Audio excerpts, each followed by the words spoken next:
ഗുരുവിനുണ്ടായിരുന്ന സിദ്ധികളൊക്കെ ഗുരു ഒരു ഒരു ഒരു അംശം ഉപയോഗിച്ചിട്ടുണ്ടായിരുന്നെങ്കിൽ ഈ കാണാവുന്ന ആളുകളെല്ലാം ഗുരുവിൻ്റെ ഫോളോവേഴ്സായി മാറിപ്പോയത്. ഗുരുദേവൻ ഏറ്റവും കൂടുതലും പ്രതിഷ്ഠിച്ചത് ശിവപ്രതിഷ്ഠകളായിരുന്നു. എന്തുകൊണ്ടാണ് കൂടുതലും ശിവപ്രതിഷ്ഠയിലേക്ക് പോയത്? മഹാദേവൻ അല്ലെങ്കിൽ ശിവനും ഗുരുദേവനും തമ്മിലുള്ള ഒരു ബന്ധം എന്തായിരുന്നു? ഇപ്പോൾ ശിവലിംഗത്തിന് ഷേപ്പ് പോലും അങ്ങനെ ഒരു ഓവൽ ഷേപ്പാണ്. ഈ പ്രപഞ്ചത്തിൻ്റെ ഒരു ഷേപ്പ് അങ്ങനെയൊക്കെ തന്നെ. മുരുകന്റെ കാര്യമാണെങ്കിലും ഗണപതി ആണെങ്കിലും ശിവ കുടുംബത്തെ മുഴുവനായിട്ടും പലയിടങ്ങളിലായിട്ട് ഗുരുദേവൻ പ്രതിഷ്ഠിച്ചിട്ടുണ്ട്. ശിവ കുടുംബത്തെ പ്രതിഷ്ഠിച്ചതിൽ ഗുരുദേവൻ എന്തെങ്കിലും മനസ്സിൽ കണ്ടുകൊണ്ടായിരുന്നു? ഈ പരബ്രഹ്മത്തിൽ നിന്ന് ഇത് ഉണ്ടാകുന്നു, അതിൽ നിലനിൽക്കുന്നു, അതിൽ തന്നെ ലയിക്കുന്നു. ശ്രീനാരായണ ഗുരുവിനെ ഒരു ദൈവമായിട്ടാണോ ഗുരുവായിട്ടാണോ കാണേണ്ടത് എന്നൊരു ചോദ്യം ബാക്കിയാണ്. ഗുരു സാക്ഷാത് പരം ബ്രഹ്മ തസ്മൈ ശ്രീ ഗുരവേ. അപ്പോൾ ഈ ഓം എന്ന് പറയുന്നത് ആ പരമ്പൊരുളാണ്. ഈ സോക്കോൾഡ് ആൾ ദൈവങ്ങളുണ്ട്, അവർ നമ്മളെ പറ്റിക്കാം. പക്ഷേ ശ്രീനാരായണ ഗുരു ആൾ ദൈവമല്ല, സാക്ഷാൽ പരബ്രഹ്മ സ്വരൂപനാണ്. ഗുരുവിനുണ്ടായിരുന്ന സിദ്ധികളൊക്കെ ഗുരു ഒരു അംശം ഉപയോഗിച്ചിട്ടുണ്ടായിരുന്നെങ്കിൽ ഈ കാണാവുന്ന ആളുകളെല്ലാം ഗുരുവിൻ്റെ ഫോളോവേഴ്സായി മാറിപ്പോയത്. കണ്ണാടി ഒരു പ്രതീകമാണ്, മനസ്സിൻ്റെ പ്രതീകമാണ്. തെളിഞ്ഞൊരു പ്രതലത്തിൽ മാത്രമേ നമ്മുടെ പ്രതിബിംബത്തെ കാണാൻ പറ്റുള്ളൂ. അതുപോലെ ഈ മനസ്സിൽ നിന്ന് ഈ കാലുഷ്യങ്ങളെ നമ്മൾ എപ്പോഴാണോ ഇല്ലായ്മ ചെയ്യുന്നത്, അല്ലെങ്കിൽ ആ ഇല്ലായ്മ ചെയ്യുക എന്നുള്ളതാണ് സാധന, മെഡിറ്റേഷൻ എന്നൊക്കെ പറയുന്നത്. ആ തലത്തിലേക്ക് വരുമ്പോഴാണ് ശരിക്കും ഗുരു ഉദ്ദേശിച്ച വിദ്യ എന്താണ്, ശരിക്കും ആ സ്വാതന്ത്ര്യം എന്താണ് നമുക്ക് മനസ്സിലാക്കണം. ഈ ഗുരുദേവന്റെ പ്രതിഷ്ഠകളെ പറ്റി പറയുമ്പോഴാണ് ഗുരുദേവൻ ഏറ്റവും കൂടുതലും പ്രതിഷ്ഠിച്ചത് ശിവപ്രതിഷ്ഠകളായിരുന്നു. എന്തുകൊണ്ടാണ് കൂടുതലും ശിവപ്രതിഷ്ഠയിലേക്ക് പോയത്? മഹാദേവൻ അല്ലെങ്കിൽ ശിവനും ഗുരുദേവനും തമ്മിലുള്ള ഒരു ബന്ധം എന്തായിരുന്നു? അത് നമ്മളെന്ന് അറിയപ്പെടുന്ന രീതിയിലുള്ള ഒരു ബ്രഹ്മ വിഷ്ണു മഹേശ്വരൻ എന്നുള്ള ത്രിമൂർത്തി സങ്കല്പമല്ല, അതൊരു തലമാണ്. ഇപ്പോൾ ബ്രഹ്മ വിഷ്ണു മഹേശ്വരൻ എന്ന് പറയുന്നത് ബ്രഹ്മത്തിൽ നിന്ന് 3 പിരിവുകളായിട്ട് വന്നിട്ട് അതിനൊരു പോർട്ട്ഫോളിയോ ആണ്. അതായത് ഇപ്പോൾ ബ്രഹ്മാവ് എന്ന് പറയുന്നത് സൃഷ്ടിക്കുന്ന ഒരു വകുപ്പാണ്, വിഷ്ണു എന്ന് പറയുന്നത് മെയിൻറ്റെയിൻ ചെയ്യുന്ന ഒരാളാണ്, ശിവൻ എന്ന് പറയുന്നത് സംഹരിക്കുന്നത്. ഇങ്ങനെയാണ് നമ്മൾ ധരിച്ചു വെച്ചിരിക്കുന്നത്. അത് ആ തലത്തിൽ അങ്ങനെ ഓക്കെ. പക്ഷെ ഗുരുവിൻ്റെ സങ്കല്പത്തിലുള്ള ശിവൻ അങ്ങനെയല്ല, മംഗളസ്വരൂപനാണ്. മംഗളസ്വരൂപനായ ശിവൻ മംഗളസ്വരൂപനാണ്. അപ്പോൾ ഇവിടെയൊക്കെ ഓരോന്നിനും ഓരോ രൂപങ്ങളുണ്ട്. അപ്പോൾ ശിവലിംഗത്തിൻ്റെ ഷേപ്പ് പോലും അങ്ങനെ ഒരു ഓവൽ ഷേപ്പാണ്. ഈ പ്രപഞ്ചത്തിൻ്റെ ഒരു ഷേപ്പ് അങ്ങനെയൊക്കെ തന്നെ. അല്ലെങ്കിൽ നമ്മൾ നോക്കുമ്പോൾ ഷേപ്പ് ഇല്ലാത്തതാണ്. അപ്പോൾ ഈ പരബ്രഹ്മ സ്വരൂപത്തിൻ്റെ പ്രതീകമാണ് ഈ മംഗളസ്വരൂപൻ എന്ന് പറയുന്നത്. അപ്പോൾ അരിയപ്പുറത്ത് ശിവലിംഗം അങ്ങനെയാണ്. അരിയപ്പുറത്ത് ഇരിക്കുന്ന ഈ പറഞ്ഞ പോലെ മംഗളസ്വരൂപനാണ്. അവിടെ കൊടിമരമില്ല, മറ്റ് യാതൊരു താന്ത്രിക രീതിയിലുള്ള പൂജകളൊന്നുമില്ല. അതിന് കാരണം ഇതാണ്. കാരണം അത് ഇതിനൊക്കെ അപ്പുറത്ത് നിൽക്കുന്ന ഒന്നാണ്. പക്ഷെ അത് മനസ്സിലാക്കണമെങ്കിലോ നമ്മൾ ആ രീതിയിൽ ഉയരണം. പൊതുവേ തന്ത്രശാസ്ത്രം അനുശാസിക്കുന്നത് ഈ രീതിയിൽ മാത്രമേ ഉള്ളൂ, അതിൻ്റെ അപ്പുറത്തെ ഒരു പടിയിലാണ്. ഇപ്പോൾ ഗുരു ഈ പ്രപഞ്ചത്തെ സൃഷ്ടിച്ച് പരിപാലിച്ച് സംഹരിച്ചു പോരുന്ന ആ അദൃശ്യമായിട്ടുള്ള ചൈതന്യത്തിൻ്റെ പ്രതീകമായിട്ടാണ് ഈ ശിവനെ കണ്ടിട്ടുള്ളത്, അങ്ങനെ വെച്ചിട്ടുള്ളത്. അതുകൊണ്ട് തന്നെ ആയിരിക്കണം ഗുരു അങ്ങനെ പ്രതിഷ്ഠിച്ചത്. എനിക്കൊന്നു ശിവകുടുംബവുമായിട്ട് ഗുരുദേവന് കുറച്ചുകൂടി അടുപ്പമുണ്ടായത്. ഇപ്പോൾ മുരുകന്റെ കാര്യമാണെങ്കിലും ഗണപതി ആണെങ്കിലും ശിവ കുടുംബത്തെ മുഴുവനായിട്ടും പലയിടങ്ങളിലായിട്ട് ഗുരുദേവൻ പ്രതിഷ്ഠിച്ചിട്ടുണ്ട്. ശിവ കുടുംബത്തെ പ്രതിഷ്ഠിച്ചതിൽ ഗുരുദേവൻ എന്തെങ്കിലും മനസ്സിൽ കണ്ടുകൊണ്ടായിരുന്നു? അല്ല, അതൊക്കെ നമ്മളെ ഈ ഗുരുവിനെ കുറിച്ച് നമ്മൾ ഇങ്ങനെ ചോദ്യം ചോദിക്കുമ്പോൾ അതിൻ്റെ ഒരു പോരായ്മയുണ്ട്. അതായത് സാക്ഷാൽ ഗുരുവിൻ്റെ അടുത്ത് ഗുരു ശശീരനായിരുന്നപ്പോൾ ആരും കൃത്യമായ ചോദ്യങ്ങൾ ചോദിച്ച് ഉത്തരം മേടിച്ചിട്ടില്ല. ഇപ്പം നമ്മൾ പറയുമ്പോൾ നമ്മുടെ തലത്തിലുള്ള ഉത്തരം പറയാൻ പറ്റുള്ളൂ. ഗുരു അങ്ങനെ തന്നെ. ഒരു കവി പോലും കവിയുടെ ഒരു കവിത ആ കവി ഏത് രീതിയിൽ ഉദ്ദേശിച്ച് നമുക്ക് പറയാൻ പറ്റത്തില്ല. നമ്മൾ നമ്മുടെ രീതിയിൽ കാഴ്ചപ്പാടിൽ പറയാം, അല്ലേ? അതുപോലെ തന്നെയാണ് ഇവിടെയും ഗുരുവിൻ്റെ ഒരു കാഴ്ചപ്പാട് എന്ന് പറയുന്നത്. ഒരുപക്ഷെ അന്നത്തെ ജനങ്ങൾ ഈ വക ഉപാസനാ മൂർത്തികളുമായിട്ട് അവർക്ക് ബന്ധമുണ്ടാവാം. പിന്നെ ശിവൻ്റെ കുടുംബം എന്നുള്ള രീതിയിലാണ് ആ ഒരു തല നിൽക്കുന്നത്. അപ്പം അങ്ങനെ ഉപാസിക്കുന്നവരായിരിക്കാം കൂടുതൽ സാത്വികമായിട്ടുള്ള തലത്തിലുള്ളതാണ് ഗുരു ഉദ്ദേശിച്ചിട്ടുള്ളത്. അപ്പോൾ എന്ന് മാത്രമേ നമുക്ക് അതിനകത്ത് പറയാൻ പറ്റുള്ളൂ. കാരണം അല്ലാതെ ഗുരു ഇന്നതാണ് ഉദ്ദേശിച്ചതെന്ന് നമുക്കൊരിക്കലും ആർക്കും പറയാൻ പറ്റില്ല. ഇതിനകത്തൊരു വിഷയം ഇപ്പോൾ വൈഷ്ണവം, ശൈവം, അങ്ങനെ ഒരുപാട് വിഷയങ്ങൾ തലങ്ങൾ ഉണ്ടായിരുന്നു. അപ്പൊ അതുകൊണ്ടാണ് ഞാൻ ചോദിച്ചത്, ഈ ശൈവ സംസ്കാരമായിരുന്നു ഗുരുദേവൻ കൂടുതലും കൊണ്ടു നടന്നിരുന്നത്? അല്ല, ഈ ശൈവ സംസ്കാരം ദ്രാവിഡ സംസ്കാരത്തിൽ ഈ പറയുന്ന പോലെ മംഗളസ്വരൂപനായിട്ടുള്ള ശിവൻ എന്നുള്ള കൺസെപ്റ്റിലാണ് അത് പോയിട്ടുള്ളത്. അപ്പോൾ വൈഷ്ണവ ഒരു സമ്പ്രദായം, അതന്നെ ഈ സമ്പ്രദായങ്ങളിൽ നിന്ന് വെളിയിൽ വരിക എന്നുള്ളതാണ് നമുക്ക് വേണ്ടുന്നത്. അപ്പോൾ പലരും ഈ സമ്പ്രദായത്തിൻ്റെ ഉള്ളിൽ നിന്ന് ഉള്ള കളിയാണ്, അതിൻ്റെ അപ്പുറത്തേക്ക് അവർ പോകുന്നില്ല. അപ്പോൾ പിന്നെ ഈ സംഹാരം ഇതെല്ലാം വന്ന് ലയിക്കുന്നത് ഈ ശിവനിലാണ്. അപ്പോൾ ഈ പരബ്രഹ്മത്തിൽ നിന്ന് ഇത് ഉണ്ടാകുന്നു, അതിൽ നിലനിൽക്കുന്നു, അതിൽ തന്നെ ലയിക്കുന്നു. അപ്പോൾ അതുകൊണ്ട് ഒരുപക്ഷെ നമുക്ക് ഗുരുവിനോട് നേരിട്ട് അന്ന് ഇതൊക്കെ ചോദിച്ചിട്ടുണ്ടെങ്കിൽ കൃത്യമായ ഉത്തരം കിട്ടുമായിരുന്നു അല്ലേ? ഇന്ന് അതിന് യോഗ്യതകൾ ആരുമില്ല.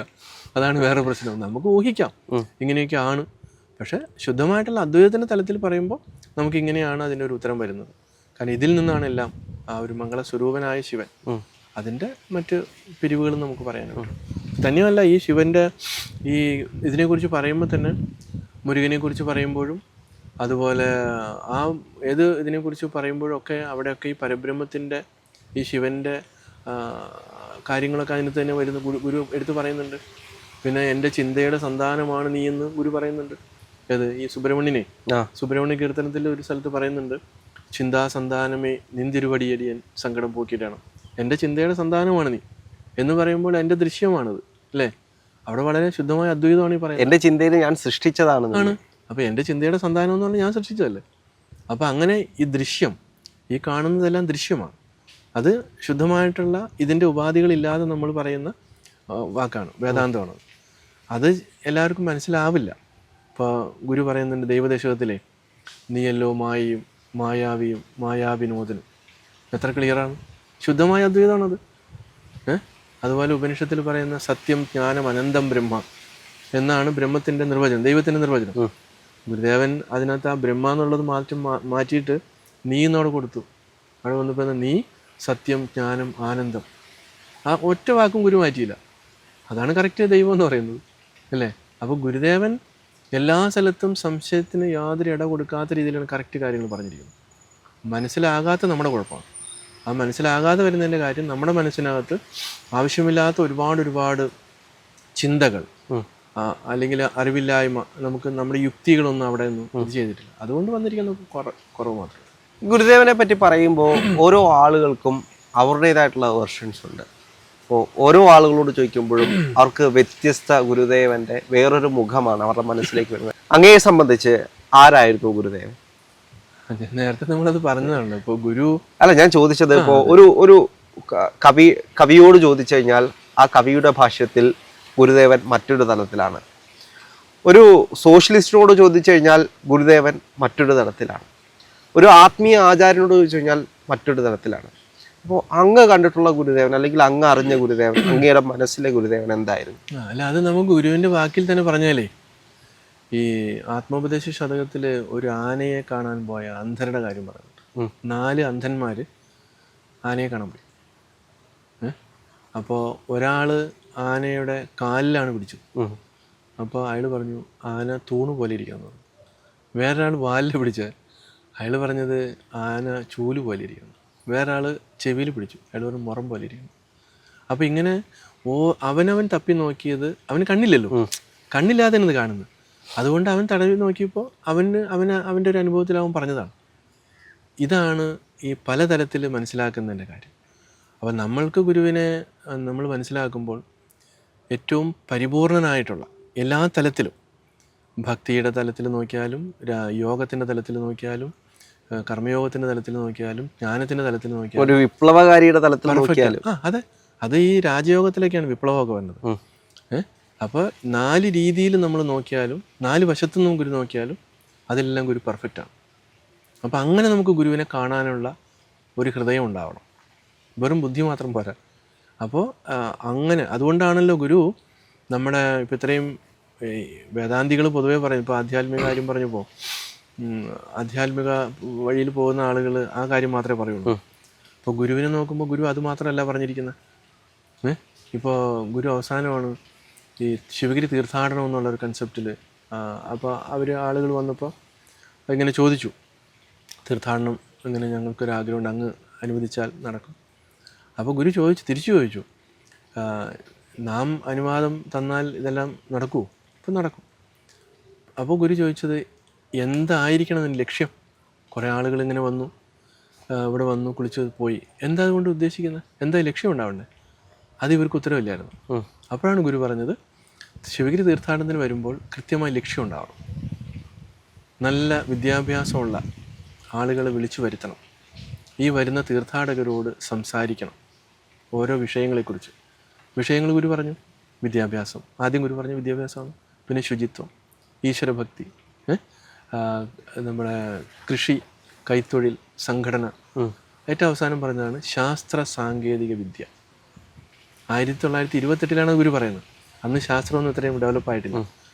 അപ്പോൾ ഇത്രയും സമഗ്രമായിട്ട് ഒരു മനുഷ്യൻ്റെ ജീവിതത്തിൽ വേണ്ടുന്ന എല്ലാം എനിക്ക് തോന്നിയിട്ടുണ്ട്. 8 പോയിൻറ്റ്സാണ്. ഏറ്റവും അവസാനമാണ് ശാസ്ത്ര സാങ്കേതിക വിദ്യയെക്കുറിച്ച് പറയുന്നത്. അപ്പോൾ വെറും ഒരു ആധ്യാത്മികവാദി ഇത് പറയേണ്ട ആവശ്യമില്ലല്ലോ. ഇല്ല.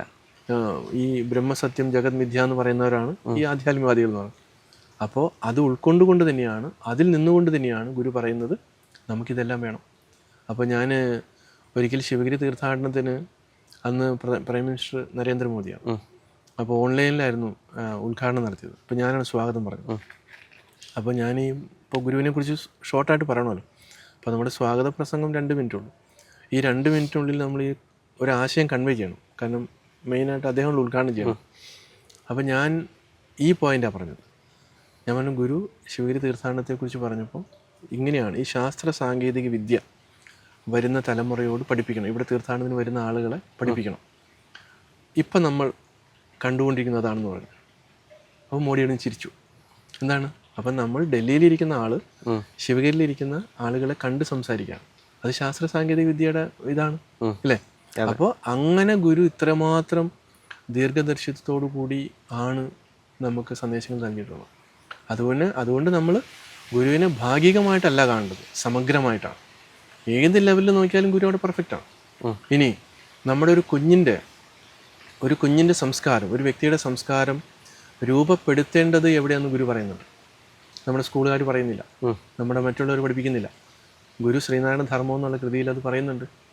ഒരു കുഞ്ഞിൻ്റെ സംസ്കാരം രൂപപ്പെടേണ്ടത് അമ്മയുടെ ഗർഭപാത്രത്തിൽ വെച്ചിട്ടാണ്.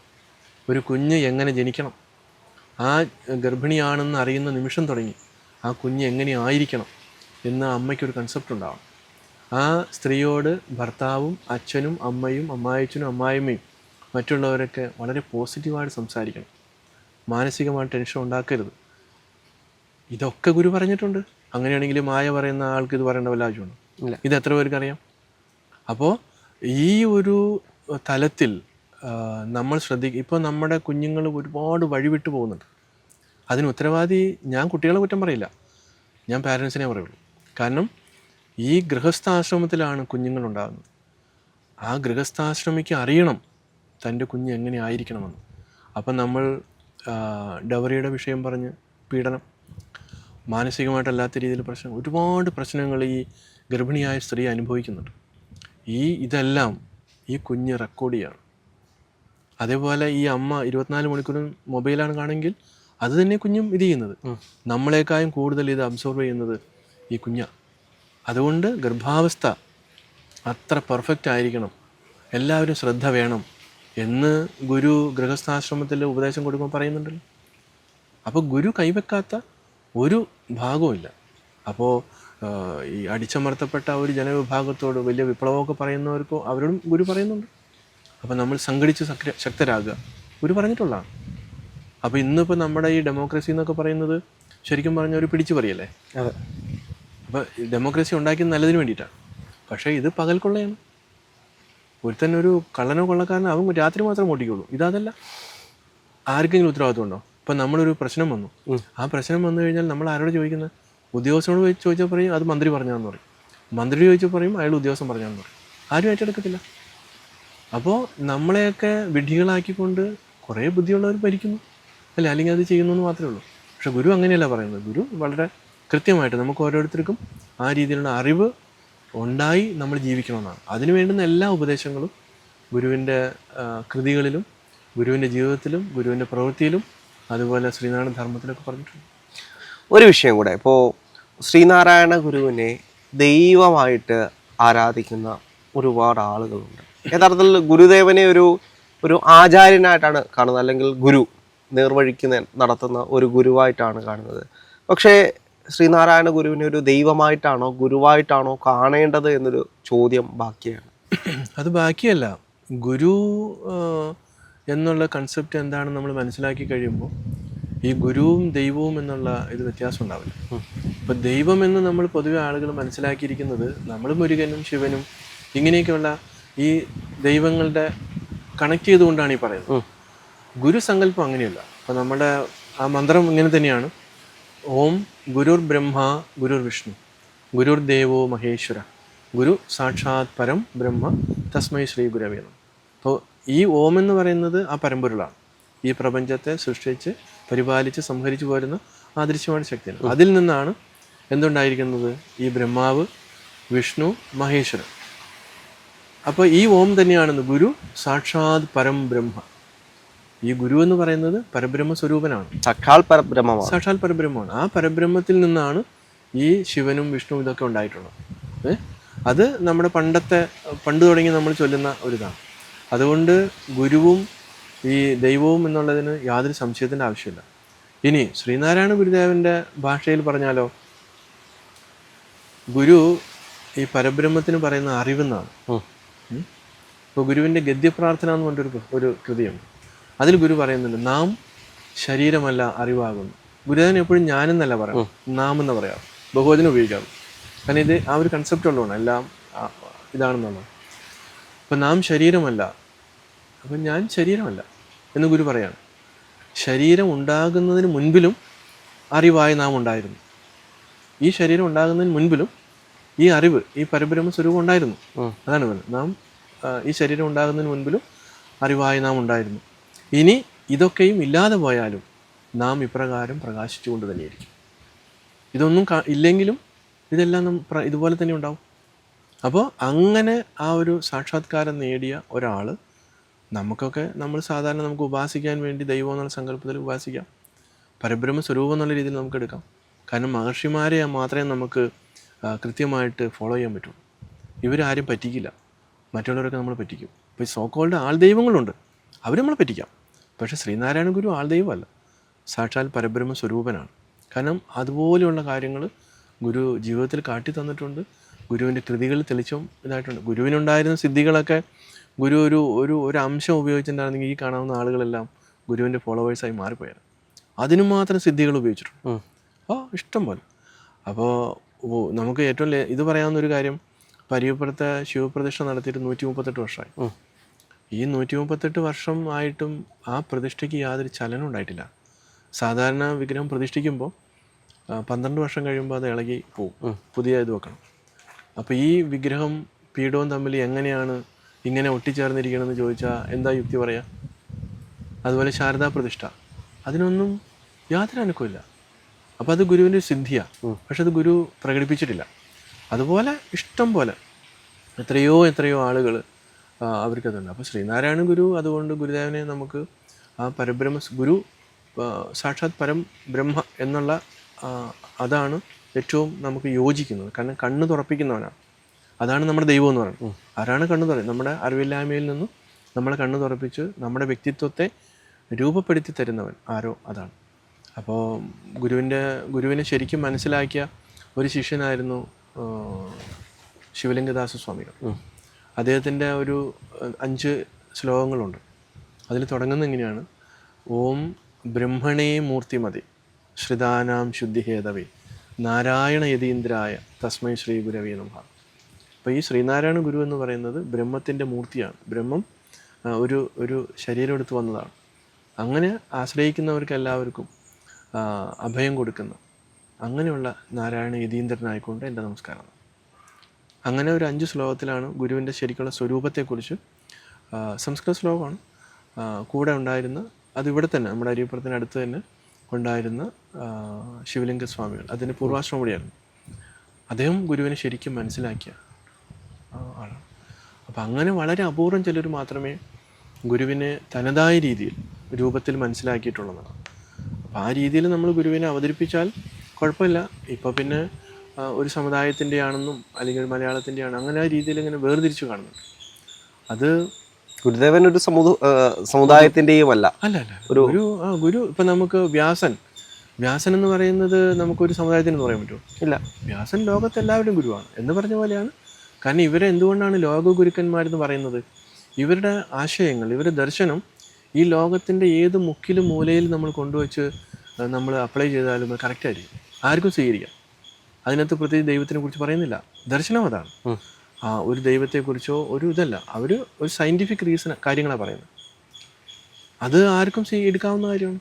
ഇത് മാത്രമാണ് ശരിയെന്ന് അവർ പറഞ്ഞിട്ടില്ലല്ലോ. അപ്പം അങ്ങനെയാണ്. അതുകൊണ്ടാണ് അവർക്കിടെ ഈ ദർശനം ഇപ്പോഴും പൊതു സ്വത്തായിട്ട് ആർക്കും അവരെ ആ രീതിയിൽ സമീപിച്ചാൽ, ഇപ്പോൾ ഗുരുവിൻ്റെ ആത്മോപദേശ ശതകം, ദൈവദശകം, ഇതൊക്കെ ആർക്കെങ്കിലും ഒരാൾക്ക് വേണ്ടി എഴുതിയാണോ? ആവശ്യക്കാർക്ക് വേണ്ടി എഴുതിയതാണ്. അത് ഞങ്ങൾക്ക് വേണ്ടി എഴുതാനൊന്നും പറയാൻ പറ്റില്ല. എന്താണെങ്കിലും ഒരുപാട് സന്തോഷമുണ്ട്. നമുക്ക് ഗുരുദേവൻ ധ്യാനത്തിലിരുന്ന ആ സ്ഥലം കൂടി കണ്ട് അതിൻ്റെ വിശേഷങ്ങളിലേക്ക് പോകാം. അതെ.